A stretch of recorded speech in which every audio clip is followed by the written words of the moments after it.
Where sex was concerned, John F. Kennedy thought he was untouchable, invulnerable.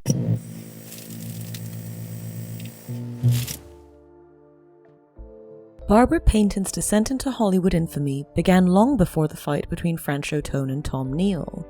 Born Barbara Lee Redfield in Cloquet, Minnesota, she arrived in Hollywood with dreams of stardom and a reputation for turning heads.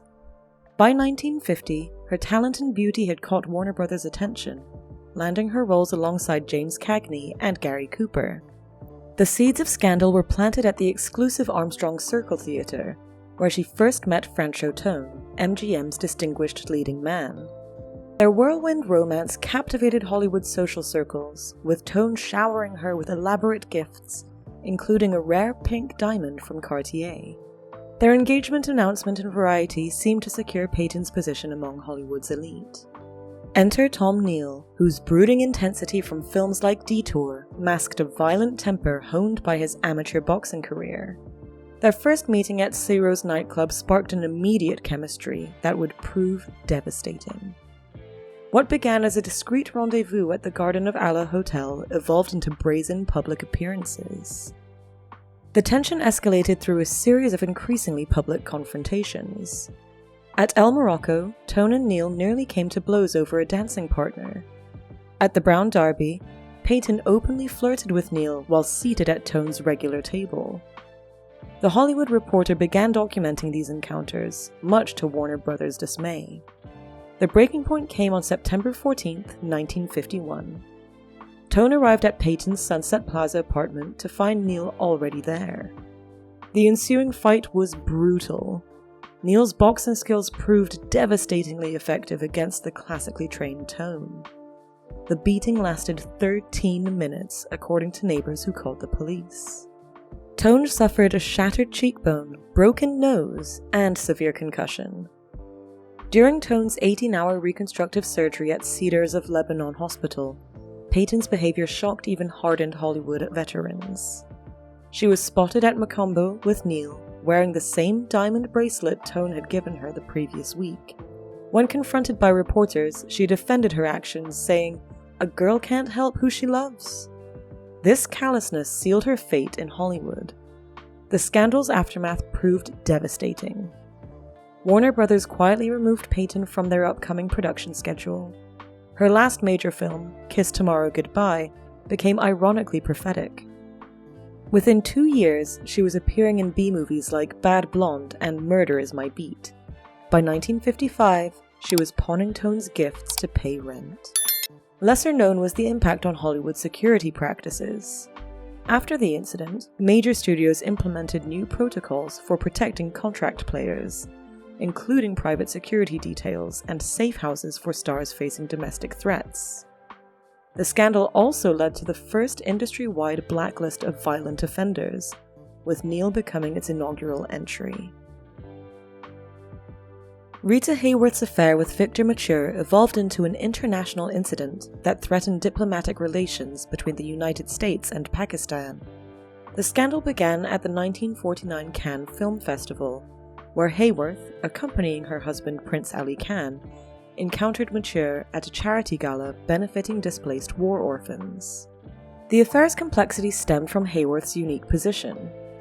As Princess Yasmin's mother and Prince Ali Khan's wife, she represented both Hollywood royalty and actual nobility. Put the blame on Maine, boy. Put the blame on Maine. Her movements were monitored by both studio publicists and Pakistani intelligence officers, making her liaison with Mature a masterclass in deception. Their meetings required elaborate staging. Hayworth would attend diplomatic functions at various embassies, then fake migraines to retire early. Meanwhile, Mature would arrive at predetermined locations through service entrances or via private boats. They developed a system using hotel staff as lookouts, paying them with signed photographs and small jewels. The scandal deepened when European photographers captured them in an intimate embrace on a supposedly private beach in Nice. The photos, published in Paris Match, showed Hayworth wearing the same pearl necklace Prince Ali Khan had given her for their wedding. Pakistani newspapers dubbed her the American Temptress, while European Society columns speculated about potential diplomatic repercussions. The scandal escalated when Mature began appearing at diplomatic functions where Hayworth accompanied her royal husband. During a UNESCO conference in Paris, they were observed sharing an intimate dance while Prince Ali Khan conducted official business nearby. The Pakistani press reacted furiously, with headlines questioning her suitability as a royal consort. The Aga Khan III's intervention came through unexpected channels.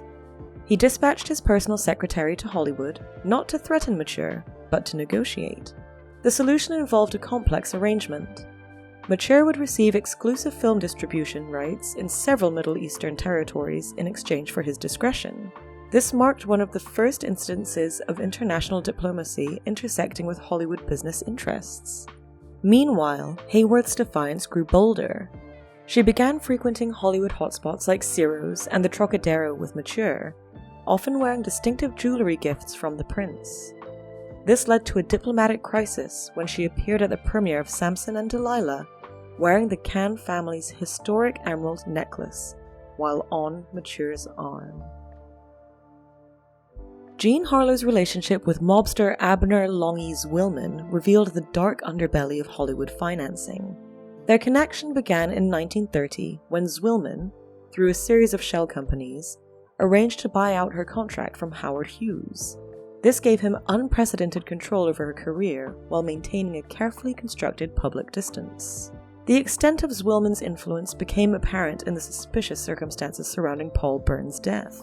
The night before Byrne's body was discovered, neighbors reported seeing several unidentified men entering the house. More mysteriously, Byrne's normally meticulous butler claimed to have lost the guest book of that specific week. MGM's damage control operation was unprecedented in its scope. Studio security chief Howard Strickling personally supervised the removal of certain items from the death scene before police arrived. These included a second gun, later mentioned in police reports but never found, and a stack of letters addressed to various movie executives. The cover-up extended far beyond the immediate aftermath. 3 key witnesses who initially reported hearing multiple voices and a struggle later changed their stories after receiving substantial gifts from anonymous benefactors. The housekeepers who discovered Byrne's body were quickly dispatched on an all-expenses-paid European vacation, courtesy of MGM, making them conveniently unavailable for further questioning. Zwilman was shadowing Harlow's subsequent career decisions. He arranged for specific directors to be assigned to her projects, often through subtle pressure on studio executives. His influence extended to her publicity, with certain photographers given exclusive access while others found themselves mysteriously blacklisted. The relationship's true nature emerged in Harlow's financial records, discovered years later. Regular payments were made to her from various businesses: a laundry in New Jersey, a produce company in Chicago, a taxi service in Detroit, all connected to Zwilman's organization. These payments continued even after her death, with money flowing to her estate through these same channels. Clara Bose's scandal with the USC football team began innocently enough with her attendance at games and hosting victory celebrations. However, the truth about these gatherings would prove far more explosive than anyone imagined, revealing a sophisticated operation that would eventually shake Hollywood to its core. The USC football team scandal unfolded in layers, each more shocking than the last. What began as seemingly innocent post-game celebrations at Bo's Benedict Canyon estate evolved into elaborately orchestrated encounters. The It Girl had developed a rating system for players, documented in her personal diary, which later became evidence in several divorce proceedings. Coach Howard Jones's involvement proved particularly damaging to USC's reputation. He had established a complex signal system during games. Certain plays would indicate which players were selected for that evening's entertainment. Jones maintained detailed records of these arrangements in a red leather notebook, later discovered by his wife in his office safe. The scandal's scope widened when investigators uncovered a private telephone line installed specifically for coordinating these encounters. The line, billed to a fictional business called Western Athletic Consulting, connected Bo's residence directly to both the USC athletic department and various players' private numbers. Phone records revealed hundreds of calls, many lasting into the early hours of the morning. More shocking was the discovery of a sophisticated payment system. Several players received athletic scholarships from a foundation that traced back to Bose's production company. These scholarships included monthly stipends, new automobiles, and even down payments on houses. The arrangement had operated undetected for nearly 2 years, involving over 30 players and several assistant coaches. The scandal reached its peak when a group of players' wives threatened to go public. Their evidence included not just love letters, but hotel receipts, jewelry gifts, and compromising photographs taken at various locations including the Ambassador Hotel and a private beach house in Malibu. Paramount Pictures' attempt to buy their silence backfired spectacularly when one wife, Dorothy Crane, took her story to the Los Angeles Examiner. The revelation of Bose's detailed record-keeping proved especially damaging. She had maintained a leather-bound playbook containing photographs, personal notes, and performance ratings of team members. This document, which later surfaced during divorce proceedings, included intimate details about players' physical attributes and their performance both on and off the field. The scandal's aftermath reshaped both Hollywood and collegiate athletics. USC's football program faced unprecedented scrutiny, leading to the first NCAA investigation into improper benefits. The university was forced to forfeit 2 seasons' worth of victories and implement strict new policies regarding player-celebrity interactions. For Bo, the consequences were devastating. Paramount terminated her contract, citing moral turpitude clauses. Her final film, Hoopla, became a cruel irony, its plot involving a circus performer who seduces innocent young men.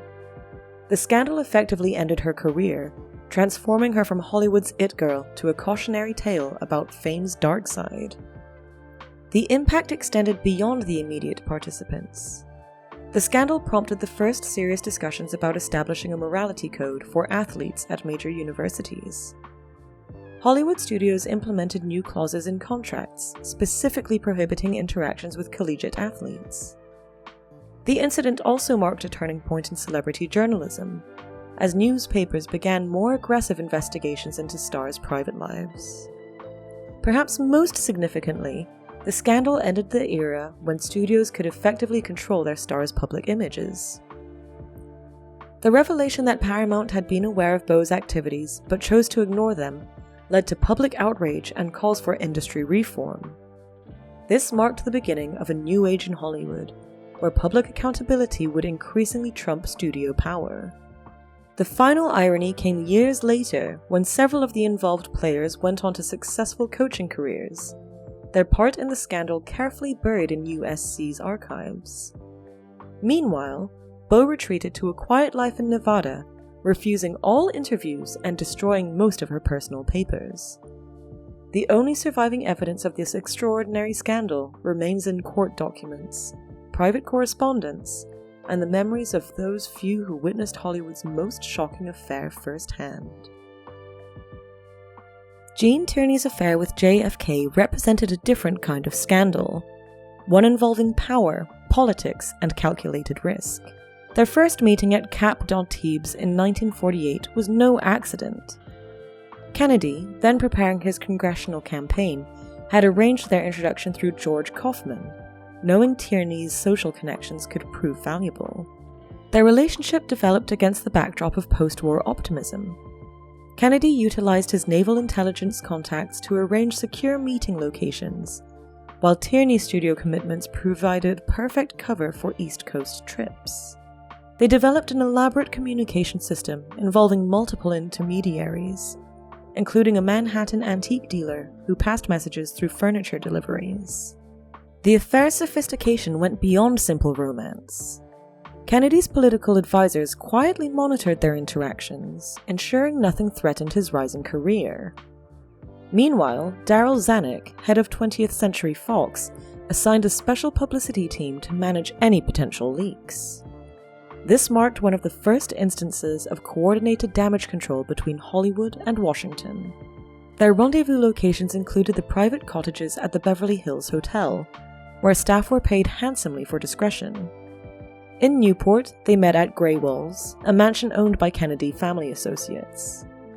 Manhattan provided numerous safe houses, including a Park Avenue apartment registered to a non-existent import company. Their intellectual exchanges didn't get much spotlight. Tierney, fluent in French and well-versed in international affairs, often advised Kennedy on cultural matters. She helped craft his public image, suggesting he emphasized his war hero status and maritime background. Their conversations at the Stork Club often centered on European politics and post-war Reconstruction. The relationship intensified during Kennedy's 1952 Senate campaign.